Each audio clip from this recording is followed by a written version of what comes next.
Well, good morning, folks, and welcome to our webinar, the 10th webinar in our webinar series, Western Electricity Grid Regionalization, Two Perspectives. Thank you all for joining us. We are going to get started on time, and so out of respect for the 70 or so of you who have logged in already, we're going to get rolling right now. So thanks again for being with us. And your webinar team is me, Woody Hastings, the Energy Program Manager for the Center for Climate Protection, and Nina Turner, our Program Associate. And Nina will be helping out with the Q&A at the end of the webinar. And Nina, can you still hear me fine? Can you hear me okay, Nina? Yes. Good. All right, just want to thank our sponsor, the Jonathan Logan Family Foundation, for sponsoring this webinar series and our Clean Power Exchange work on advancing community choice in California. Thank you, Jonathan Logan Family Foundation. We are pleased and honored today to have former CPUC President Loretta Lynch and former FERC President John Wellinghoff presenting today on the topic. And so thank you so much to both of them for being with us. Little housekeeping. First of all, the webinar is being recorded. And so you will, all folks that registered or joined in today will have a copy of the recording. And we do keep everyone in listen-only mode for the entirety of the webinar. And when you can enter questions at any time in your control panel during the webinar, and those questions will be asked in the last 15 to 20 minutes of the webinar. And if you are having any audio or video problems, we will try to resolve that. If you put a question or type it in, we can try to resolve it on the fly, but either way, you should be able to receive a good recording. We do have some handouts for you available today, the presenter bios, and we have the committee analysis from the two recent committee hearings, the Senate Energy Committee from the 18th, and just yesterday the Senate Judiciary Committee, where the bill was approved and is moving forward through the legislature. We also will be, today we do not have the slide decks in the handouts, but we will be providing them on the Clean Power Exchange website under resources, and then look for webinars and you'll find it. And that should be up in just a couple days. So just a little bit about our work in California. Community choice energy is really the focus, and Clean Power Exchange is where our work is embodied. We have the interactive map of all 482 cities and all 58 counties in the state and their status relative to community choice development. Bi-weekly e-news that Nina curates for us, and actually that goes out tomorrow, so look at your inbox for the e-news, and if you're not signed up, sign up at cleanpowerexchange.org. And then lots of resources on community choice. We just held our fourth Business of Local Energy Symposium in Sacramento. I imagine many of you on this webinar today were there, and thank you for joining us. It was a fantastic symposium, and we will be doing it again. We also produce white papers and these webinars on roughly a monthly basis. So just a quick overview of the topic today. So the Western interconnection consists of 38 balancing authorities, and west of the Rockies, and from all the way from Canada to down into Mexico. So that's the sort of the region, and you'll see maps and things about that in more detail in the presentations. The relevant legislation right now is AB 813, as probably most of you know. There have been other bills relative to this, but that's the hot one right now.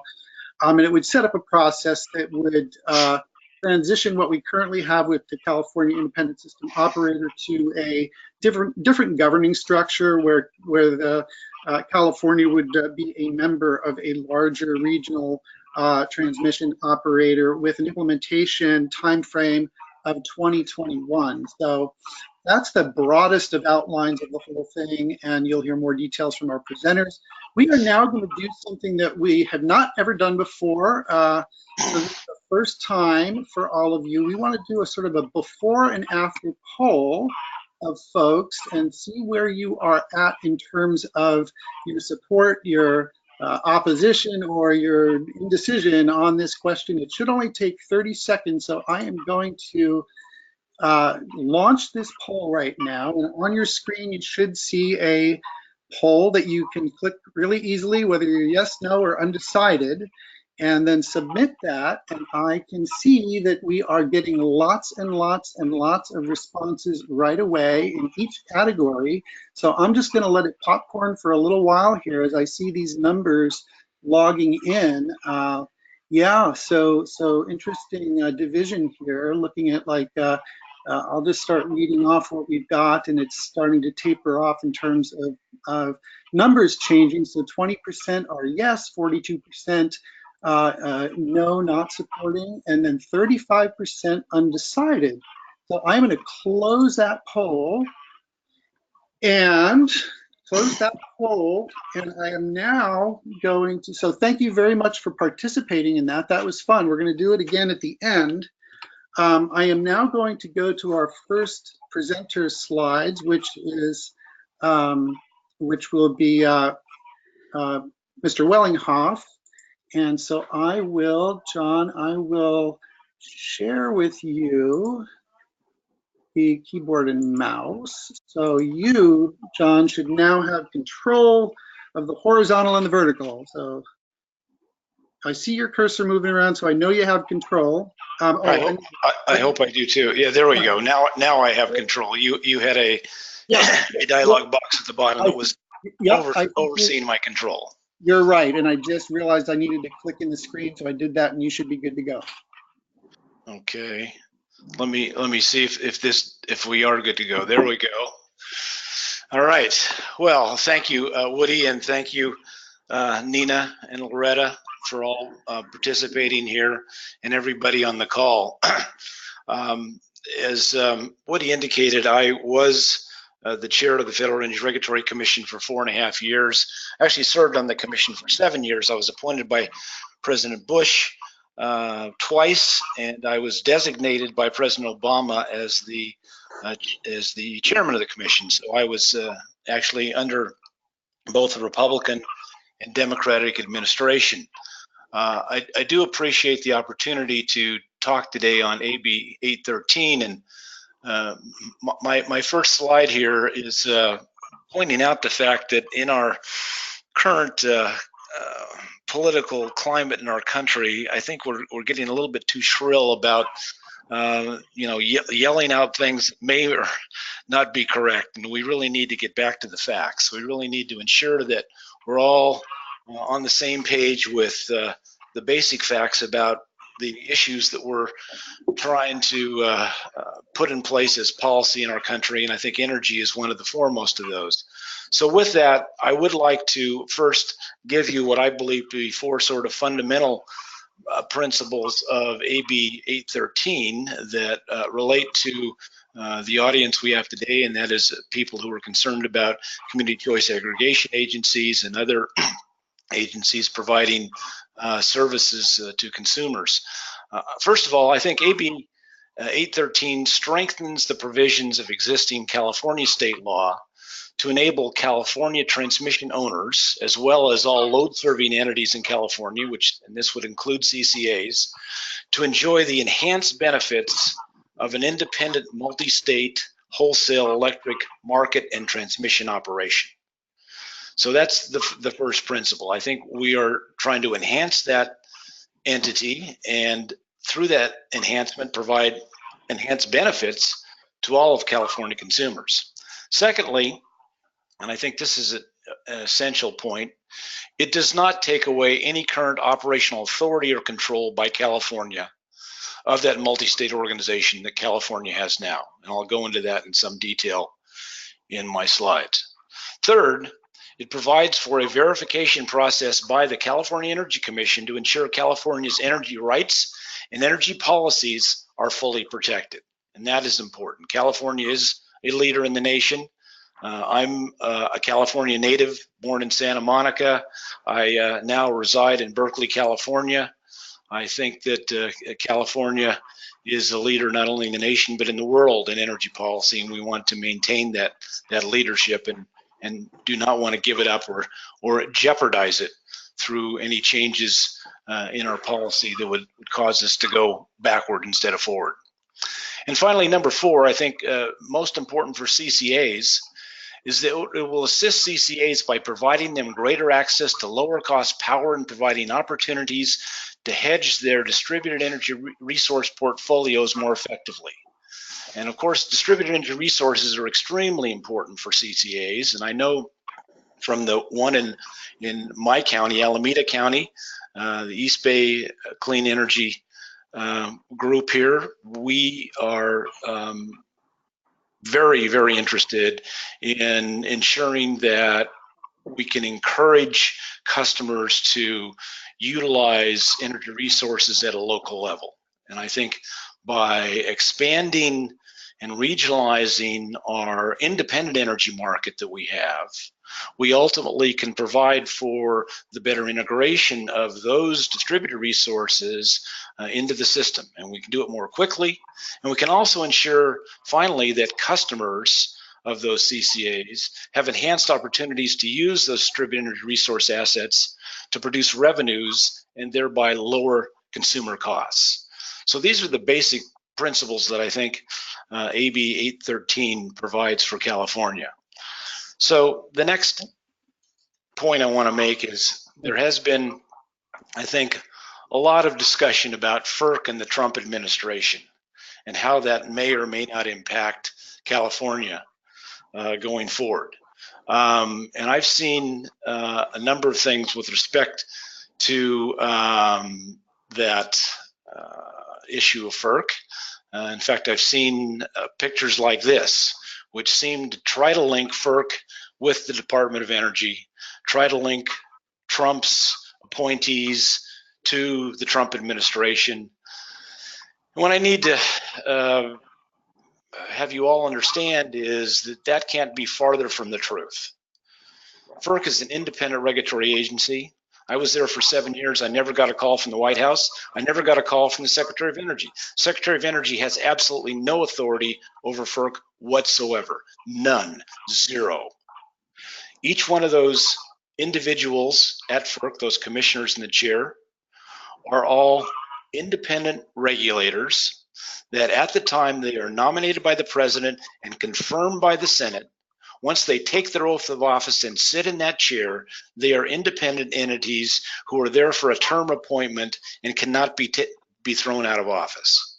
So ultimately, unless there's malfeasance in office, and that's extremely hard to prove.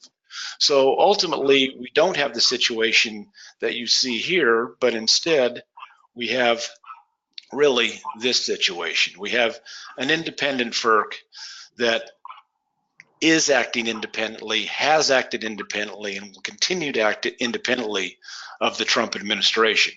So let's talk about specific examples. Recently, last year, at the end of last year, Secretary Perry issued a proposed order to FERC, and when I say he issued an order, he actually submitted a proposal to FERC, and he can do so as can any other individual. I could do it, Loretta could do it, anybody could submit to FERC a proposed order, and that's exactly what Secretary Perry did. That proposed order was to subsidize coal and nuclear power plants. FERC looked at the order, they held hearings as they properly are required to do, the proposed order, and what did they do? Ultimately, they concluded that neither the DOE proposal nor any thing on the record showed that the existing market rules were unjust and unreasonable. They basically kicked the order out the door. They told Secretary Perry to go pound sand, basically, on his subsidy idea because there was no evidence whatsoever to support subsidizing coal and nuclear power plants in organized wholesale markets. Recently, there was a hearing before the Senate Energy and Natural Resources Committee. in the U.S. Congress. This was at the first part of June 12th, where again, there was pushback from certain members of Congress on FERC saying, look, we have this national emergency. We've got to do something about these coal plants. And widespread agreement by all FERC commissioners, there was no emergency within the nation's electric system to bail out coal and nuclear power plants. Again, an agency acting entirely independently, completely independently of the administration and the administration's attempt to subsidize these resources. So Trump administration, 0, FERC 2. They're 0 for 2 right now with FERC.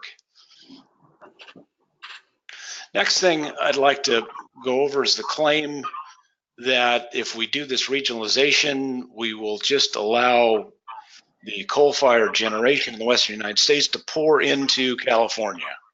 Well, people need to understand, number one, California already is part of the Western grid, and sales of what is called unspecified power comes into California every day from coal plants to the extent that it can. But first, number one, Sierra Club claims that 40% of Pacific Corp's fleet, for example, is uneconomical. So a lot of the coal in the Western United States can't even compete effectively in the market. And secondly, a number of these plants are scheduled to be retired in the near term. So ultimately in Washington, Oregon, Nevada, there'll virtually be no coal plants. And in the rest of the West, if we expand, what will happen to those coal plants is what's happening in the Eastern United States. And that's where there are regional markets. And what's happening is those plants can't compete and they're shutting down. So the effect of that expansion of the regional market under AB 813 will be ultimately a greater reduction in emissions, a faster closing down of coal plants, and a greater and quicker decarbonization of the Western United States.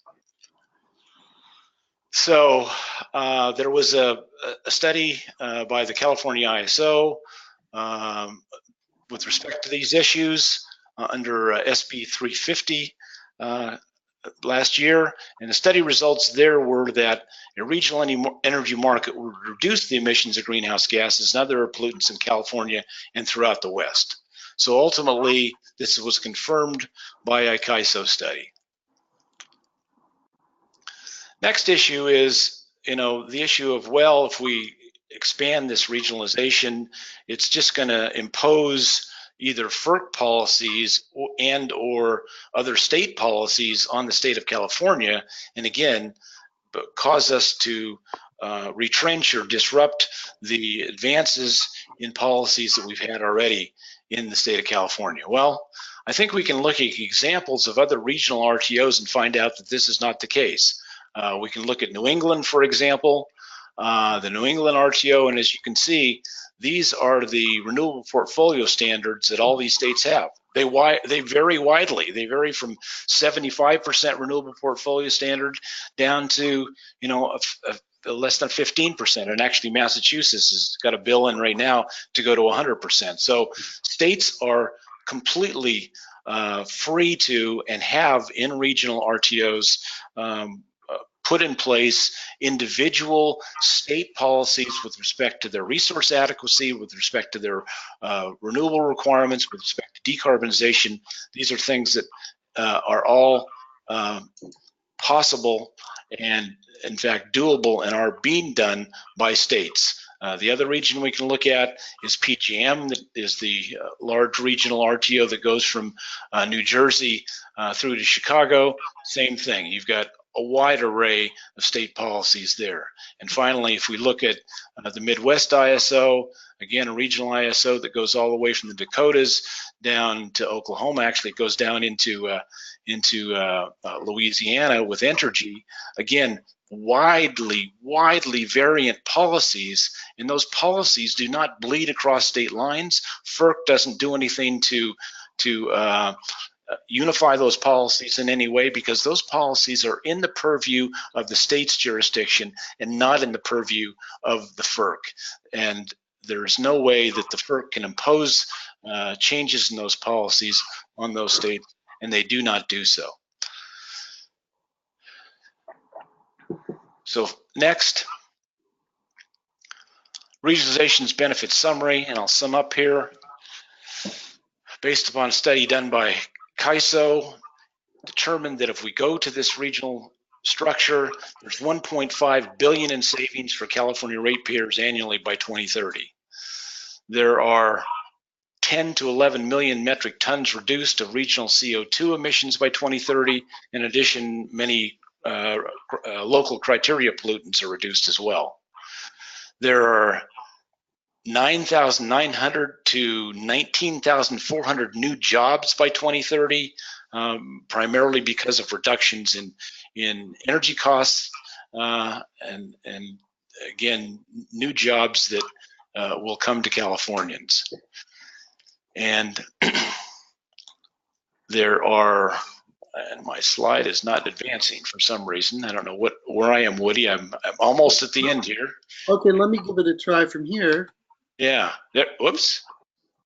That didn't work. You advanced and then it went through. Okay, let me. I only had 2 bullets to go. I was almost done, Woody. We were almost there. Oh wow. Well, let's try to get back to it. Did that one?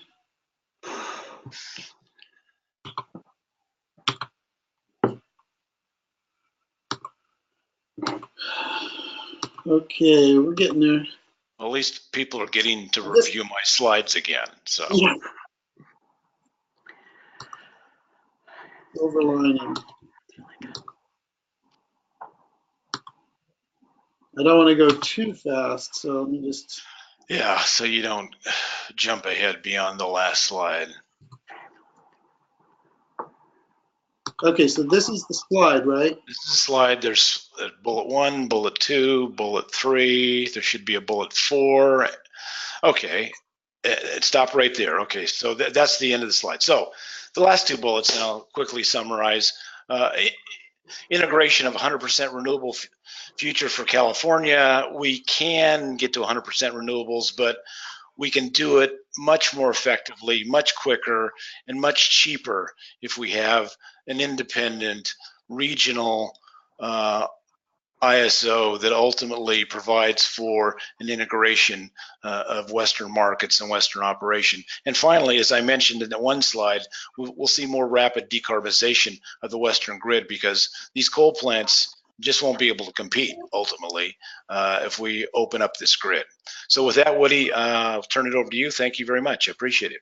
Great. Okay. Well, thanks very much, John. And folks, I just wanted to point something out, which is that John made reference to these CAISO studies. We didn't have ability to get those in as handouts on this, today, but we will have those as accompanying materials on the Clean Power Exchange website. So I am now going to move to our next presentation. So bear with me for just a moment here. And so we've got that. Now I'm going to give the keyboard and mouse to you, Loretta, and click in it. So you should now have control, Loretta, of the keyboard and mouse. Okay, thank you. Looks like you've got it. We're good. Take it away. Thank you, Woody and Nina, for holding this webinar on this key and critical issue for the future of California. And I want to thank Tyson Siegel of San Diego 350.org for putting together the slides I'm using today. You'll see there are lots of good pictures, and that's all Tyson's work. I want to agree with John. We all want California to produce and use more clean energy. We all have a common goal. The question is this: how can California achieve this goal in these tumultuous and dangerous times? And will regionalization prolong the last gasp of coal, or is it going to actually extend coal's run in the near and midterm? There may be a future in decades to come where there is no coal. I'm concerned about the present and getting coal out of the system as fast as possible. So I'm going to talk about 4 things: how the system works today, what it means for California to join with other states in the West, both with respect to the facts, because I agree with John There have been a lot of alternative facts out there, and we need to look at the actual facts and not just the hypotheses and the what ifs. And also with respect to the law. I'm going to look at the problems that occur if California regionalizes under this proposal of AB 813, and also how California can achieve our renewable energy goals and beyond without regionalization. So as you can see, this first slide, I think John agrees with. California does trade every day throughout the West in this regional market, as this slide shows. So it's a myth that California needs to join a regional market to be able to trade throughout the West or to get more renewable energy. Today and every day for the past many decades, California sells and buys renewable energy throughout the West. And I agree with John, there are wholesale power markets in about half the states, and they are all subject to what's called FERC jurisdiction. So let's dispense with another myth that opponents claim that the laws governing the transmission grid and electricity markets will change. That's not true. The energy deregulation laws of the 1990s gave away California and these other states control over laws that govern the operation of our transmission grid and our electricity market to FERC. FERC creates the rules of the road for how the transmission grid runs and how our electricity markets run. That's a given, and that's today's reality in all the states that are colored. The map shows all the regions of the country where FERC controls the markets and the transmission grid operation. But you can also see that the map shows only roughly half of the states are in FERC-controlled markets, with most of the western states under traditional state control. You should also note that only 3 states have single state grid operators, California, Texas, and New York. And they're all treated differently by FERC for very important reasons, and this becomes important later. And I have lost, oh, there we go, I've got my control back. So let's go and look at how California's grid and market operator works now and how AB 813 would actually change the law. AB 813 repeals many of the energy crisis protections that California put in place at the height of the last energy crisis. We did that to wrest back some modicum of control from FERC. And AB 813 repeals 2 critical provisions and protections. It repeals the requirement that the ISO is a California corporation. All the other RTOs are Delaware corporations.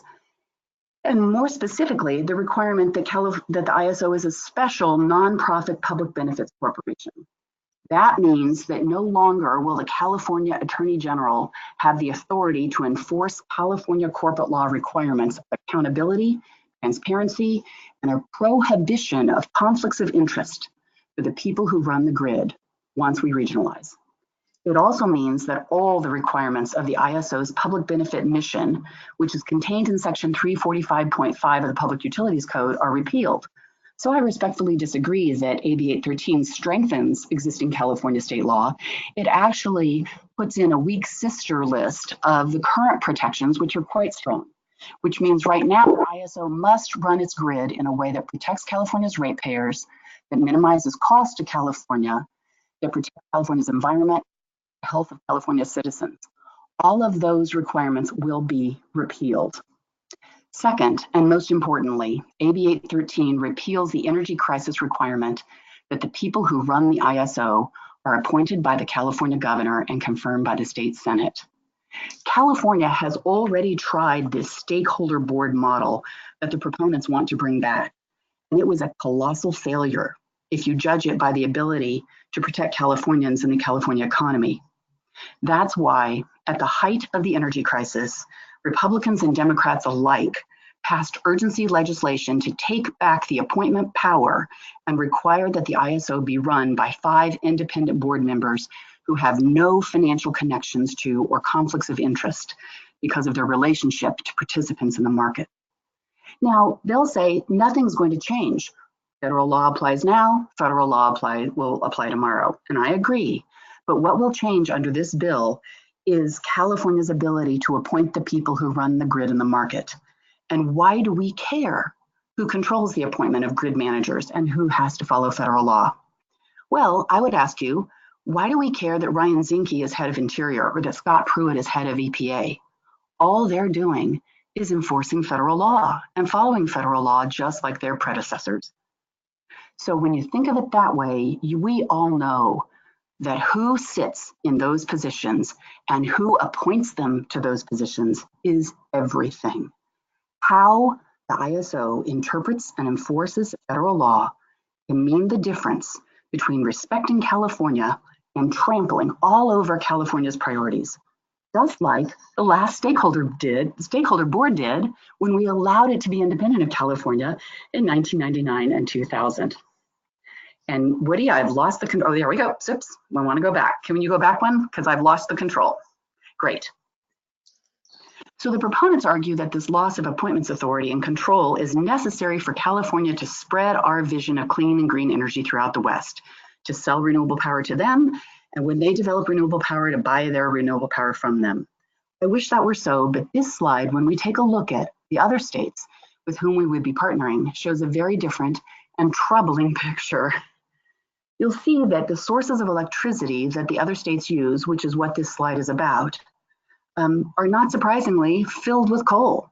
Even the orange states of Oregon, Idaho, and Nevada have utilities that have a lot of coal in their current power mix. You'll hear a lot of conversation about how coal is on its way out, but it is in the way in the West today. And I am not willing to partner California today with the states whose economies are dependent on coal. And the dirty states aren't passive. They're the ones who sued the EPA over the Clean Power Plan, and their economies are dependent on coal. As John showed in his slide of the map of the states, other states within the West have RPS policies, renewable portfolio energy policies, that are much lower than California's. John's slide showed that Montana is at 15% for the future, and Wyoming doesn't have one.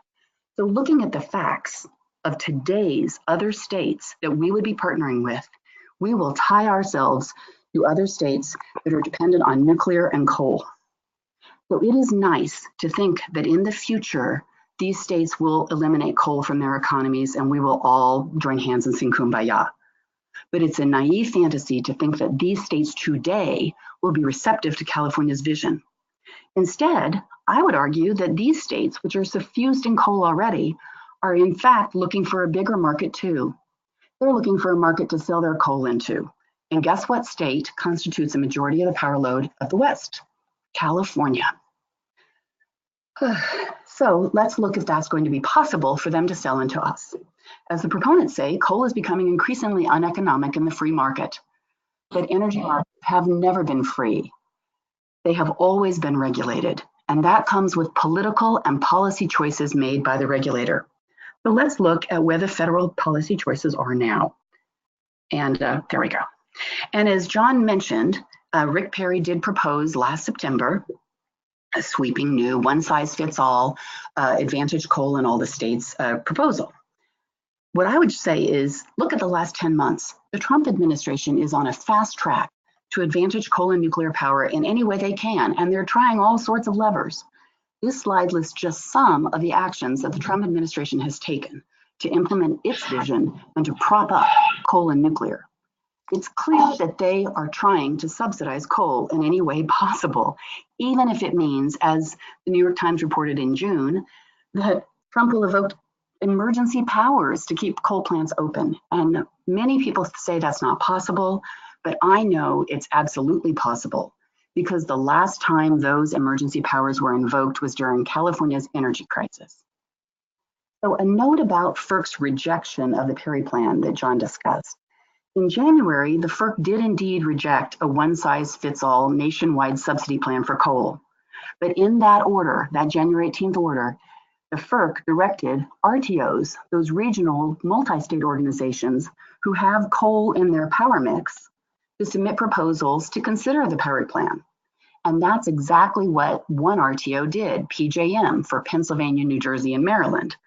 That RTO has a lot of coal in its mix, and it submitted 2 alternate proposals to the FERC for consideration, both of which subsidize coal in the regional market. So what do you think that new regional RTO would do from the map before? What would they submit to the current Trump FERC as a plan, as ordered by FERC for the RTOs to do? So it's just a fact, it's moving forward. It may not be moving forward as fast as the coal people would like, but it's definitely moving forward faster than Californians would like. And it's not just on the federal level. The coal states are not sitting passively by. They're taking active steps to protect their coal economies against other Western states. In February, when Washington was considering carbon tax legislation, their AGs sent a letter to Washington warning that they would sue them under the Interstate Commerce Clause. And also, the Utah legislature has moved to set aside money in their state budget to sue California about its RPS laws in the case that we all join together. And we want to partner with those states.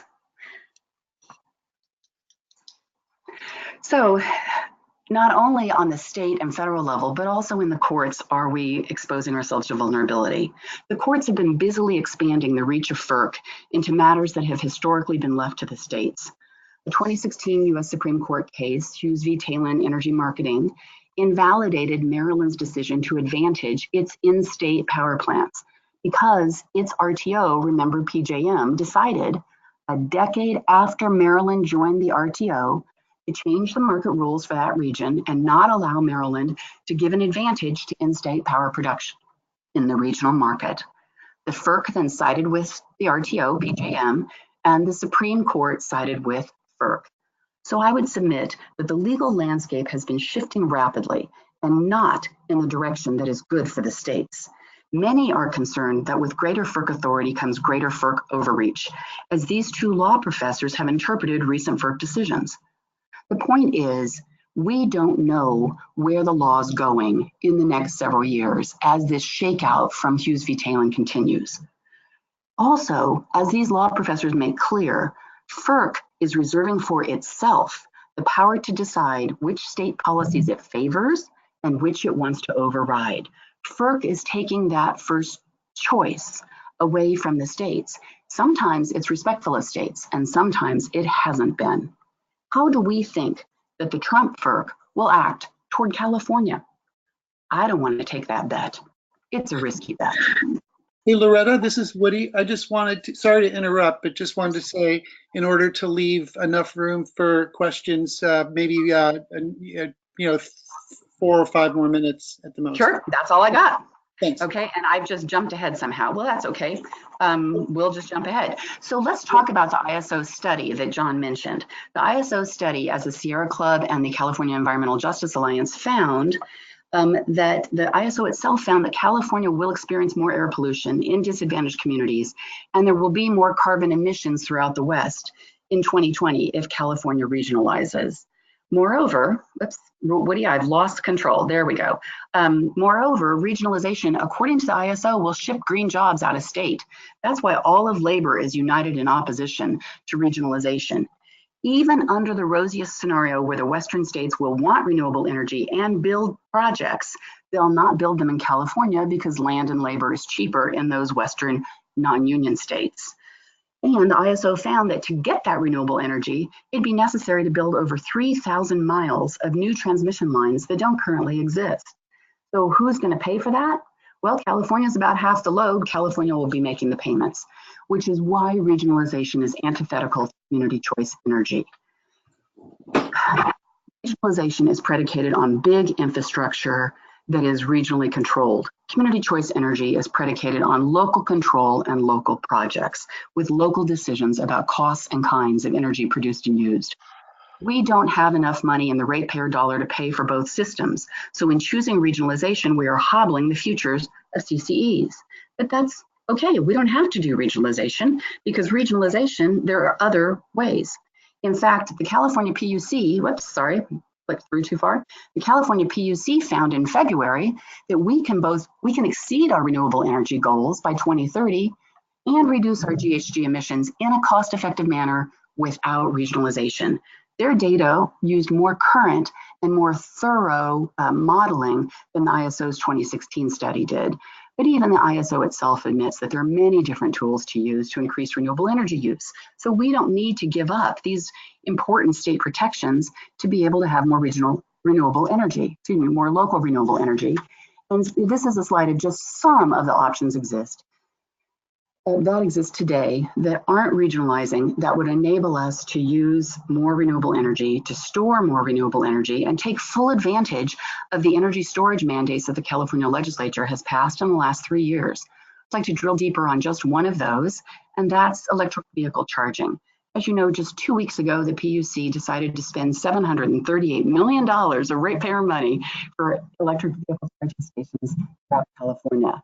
And both the Union of Concerned Scientists and Lawrence Berkeley National Lab found that EV and energy storage would eliminate any what they call excess renewables in California through 2030.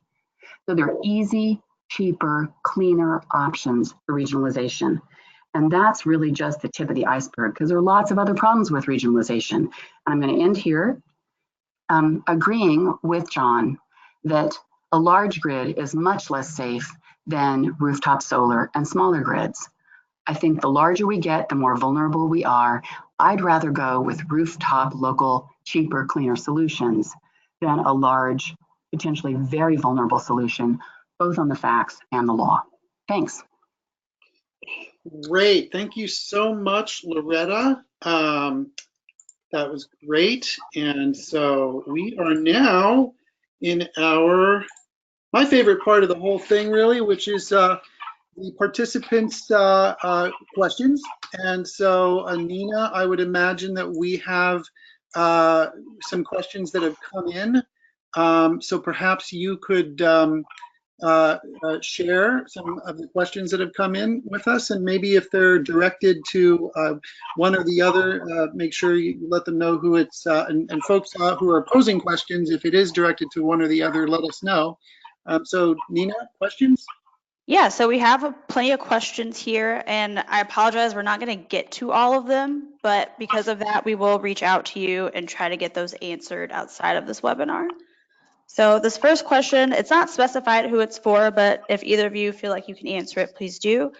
Can you comment on the energy imbalance market alternative to outright grid regionalization referenced in the analysis for the Senate Judiciary Committee?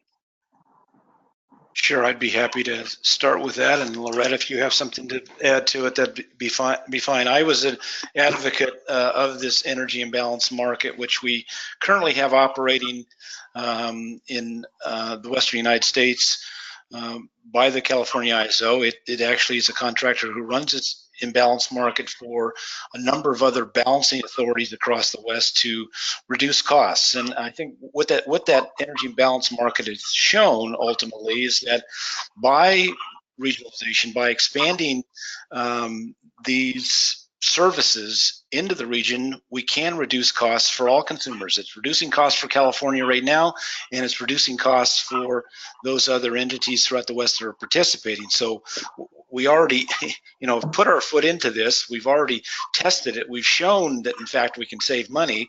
And the point is we can save even more money if we go to a full, ISO operation in larger areas throughout the West beyond the energy imbalance market. So the energy imbalance market is really a proof of concept. It's a proof of concept that actually has proven that regionalization does work. I just say that the EIM shows that if it ain't broke, don't fix it. That tool, plus the others that I had listed, would work well for California without the vulnerabilities on the law or the facts. So let's keep using that tool along with others that the ISO itself has identified and that many others have identified, and not expose California to a risky, unknown path. Great. Okay, thanks. Nina? Yes, so this one is directed for you, Mr. Wellinghoff. Could you provide more detail on the job projections? How exactly do you see grid regionalization leading to job growth in California?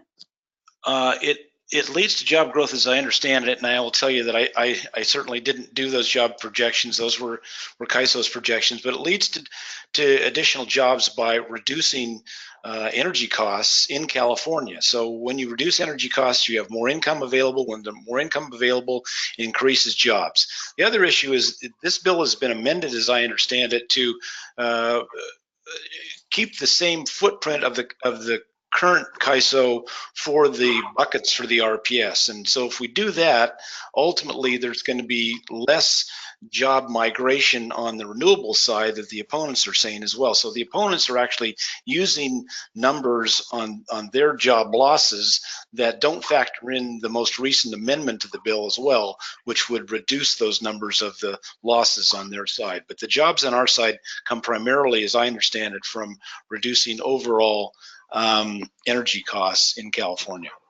And I'd like to talk to that as well, because I have looked very much in detail at the job study of the California ISO study. And basically they admit that at least 23,000 green energy jobs will be lost. However, they make up for those jobs, and up to 110,000 as labor claims, but they make up for those jobs in theory, not in fact. Those are the alternative future potential facts. Their jobs are essentially Starbucks barista jobs. Because energy costs will be lower, which is a hypothetical that is unproven and unstudied in the ISO study. They just assume energy costs will be lower, as Enron did when they sold deregulation in 1996 to California. So assuming costs will be lower, that means people have more money in their pocket, and therefore there are more Starbucks barista jobs. But the real jobs that the ISO found will be lost are 23,000 and labor estimate 110,000. Now, it is true that they've tried to fix that, but they can't. And that's why labor is still united in opposition. Let's go to the buckets or the RPS system for just a minute. There are 3 holes in the bucket caused by this regionalization proposal. And Mr. Holden fixed one of the holes, but not the other 2.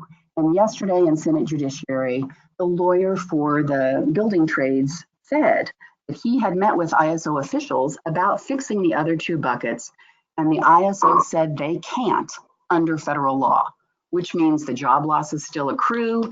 These hypothetical barista jobs do not equal a union, sheet metal worker on a solar project job, and they're hypothetical anyway. And I think we should push hypotheticals to one side and look at the actual facts that were found in the ISO study. Thank you, Loretta. Nina, other questions? We want to get to as many as we can here. So I think, we want to keep the questions as brief as possible, and also certainly we want to have comprehensive responses, but as brief as possible. So Nina, other questions? Yes. So, Ms. Lynch, you kind of touched on this when it came to small scale, large scale energy procurement, but this question I think you can answer. Will California customers be required to pay for even larger transmission networks prompted by regionalization? The answer is yes. The way the FERC doles out costs, or the way the FERC doles out responsibility for costs, is by what is the load. So right now, California shoulders all the cost for California. That's fair. But why should California shoulder costs for transmission lines that are built in Nevada or in Wyoming that are currently not being built because the Wyoming ratepayers don't want to pay for them? So we will be the deep pocket for the West for large regional energy or infrastructure transmission projects throughout the West. With all due respect to Loretta on that particular response, it's not correct in this sense. With respect to new projects in the West, the FERC has a long-standing policy that the beneficiary pays. So whoever benefits from those projects will pay for them. If California benefits, that is, if they get more in economic benefit than they get in payments for them, they in fact will pay. But if they don't, they won't. So it's a matter of beneficiary pays. It's written in FERC rule. It's been in FERC rule for years and years and years, and it's a long-standing policy of how FERC allocates costs for transmission. FERC will not be paying FERC will not be paying for transmission for other states where those states benefit. California will not be paying for that. FERC will not allow that. FERC will only allow California to pay for those portions of the transmission system that it benefits from. Okay, I think right. If I could just clarify, one last comment on this. For our share, and our share will be about 50%. Your share will be whatever the share of benefits are. It won't be 50%. It'll be the share of benefits for the specific line. That's how it works. That's how we've always done it at FERC, and that's what the FERC rules are. Let's move to a new question, Nina. Okay, so this is for Mr. Wellinghoff. I note that much of the opposition to the regionalization bill is coming from institutional incumbents, i.e. the IOUs and participants in the current procurement processes. Why do you think that is? Could you repeat that question? Because I didn't understand it, to tell you the truth. Okay, I think he's just asking, why do you think that a lot of the opposition for the regionalization bill is coming from IOUs and other people that procure energy?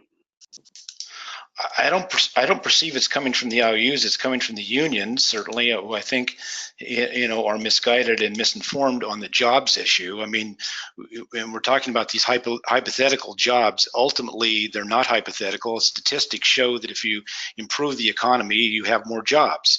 So there's nothing hypothetical about the jobs whatsoever.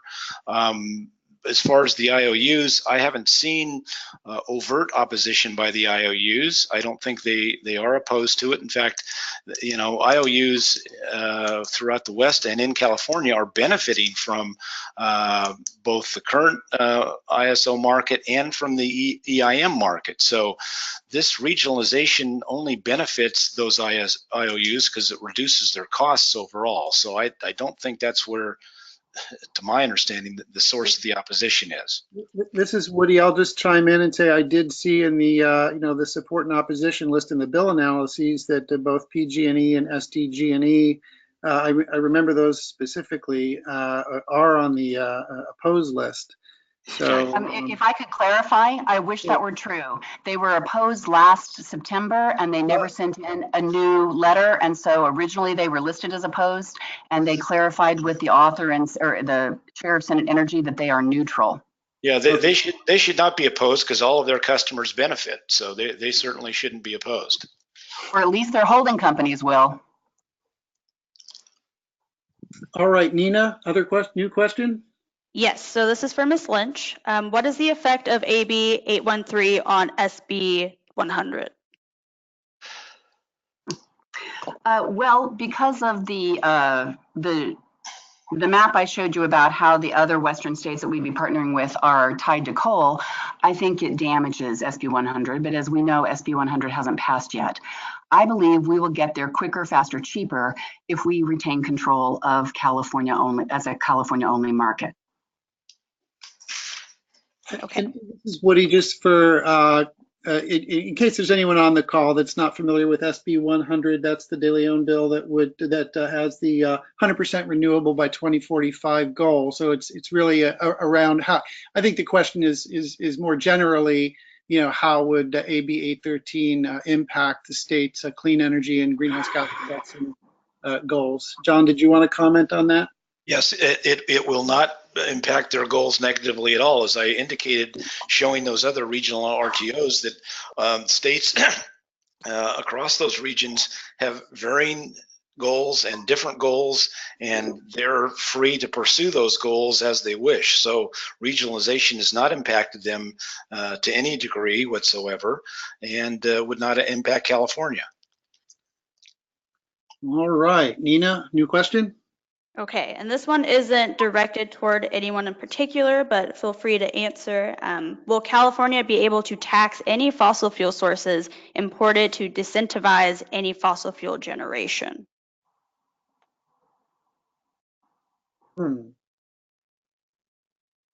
Well, I would say I don't think that California's looked at that, and that raises a really important question. The ISO study comes out of SB 350. It was passed in 2015, and the ISO study was released in 2016 with data from 2015 and before. And it's time to relook at that. I think that's an important question that should be studied before we jump into the unknown that could be very risky. John, did you have any comments on that? Well, certainly California, like any other state, can't tax something coming in from out of state and not violate the Commerce Clause. So it has to certainly be cognizant of the U.S. Constitution and the Commerce Clause, and that's something that any state has to comply with. We certainly need a national tax on carbon. There's no question on that. Okay, well, let's get a new question, Nina. Okay, and this one is for Mr. Wellinghoff. What is the primary benefit of regionalization for California? Lowered costs for consumers. That's the primary benefit. It will lower consumers' costs. And that's been shown everywhere across the country where we've expanded RTOs. Let me give you an example. In Entergy, which was a utility down in Louisiana, Mississippi, Arkansas, they served across those states to retail customers, and their state commissions were very concerned about the fact that they weren't allowing competitors to come in and provide competitive services to their consumers. We had a hearing when I was the chairman at FERC with the joint state commissions, and they said, what can we do? And I said, what you can do is you can get Entergy to join an ISO, and if you get them to join an ISO and turn over their transmission system to that ISO, ultimately you'll have more competition, you'll have more lower costs for consumers. We did a study at the time jointly with those states that showed over a 10-year period saving $700 million for consumers in that Entergy area, and each one of those state commissions voted to have their utility in those states join the Midwest ISO, and they're now part of the Midwest ISO, and as such those consumers are now saving money. And I would argue that Louisiana, Arkansas, and Mississippi are quite different from California. And to the extent that that was so that they had their costs lowered, California already has turned over its transmission lines to the ISO. So whatever cost savings were going to accrue have accrued. And I would urge everyone to look at the facts. If I could finish. That's not true. That's not true. You are welcome. That's not true. You are welcome to respond. If you would let me finish. It's not true. It is not true. All the costs have not occurred. If you increase the balancing authority, if you increase. John, you have your view and I have mine. If you would let me finish, please. Well, thank you. It's not true. Please let Loretta finish, and then we'll allow you to speak. But go ahead, Loretta. Thank you. I would urge everyone to look at the actual facts of today and not the theoretical facts of a promise, which has always proved false in the past, that regionalization and further federal control will lower our energy crisis, or our energy costs. It may be that they believe that there are some additional efficiencies to accrue, but the analogy to go from a state that's regulated in the traditional way to the new way, which we've already done, is not precise, is my point. And we should look at the actual facts, and it actually raises another issue to study and look at the analysis of before we take this risky step. Okay, we're running up against. Let me respond to Loretta's point, because she's absolutely not true about the fact that all the costs that can be saved have been saved because we're already part of the ISO. And here's how I can disprove that fact. If that was true, when we put the EIM in place, the Energy Imbalance Market in place, California would have saved nothing because we'd already be part of the ISO. But in fact, we put the EIM in place, and by putting that in place and expanding the EIM to other regions around the country, California saved money as well. And by doing that, there was additional cost to be saved, which more costs could be saved even beyond that if we expand throughout the region. So I think that completely disproves what Loretta just said. Okay. I would just argue that the EIM is under the current system, and it shows that the system is working quite well. Please, Loretta. Well, we have not had to change our law for the EIM to work, and that's the fact.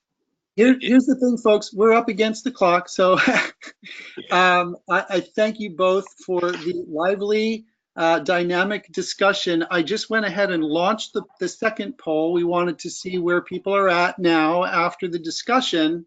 And so just for anyone, we had 87% participation last time. If you were concerned about anonymity, this is an anonymous poll, so feel free to chime in. It looks like we do have a different lineup this time, with now about a little over 75% participating, 13% in support, 16% undecided, and now about 68% in the do not support category. So thank you for participating in the poll. Thank you everybody for participating on the webinar, and especially thank you John and Loretta, fantastic conversation. Just some quick dates and reminders of things coming up there, and I'm not going to go through them because we are at time, but just they will be in the materials that will be associated with the recording. Any follow-up questions or anything, just shoot me an email, give me a call, and we will answer all the questions that were posed. So thanks again, everyone, for joining the webinar. And thank you, John and Loretta, and we'll see you next time. August 22nd, by the way, mark your calendars, August 22nd, 11 a.m.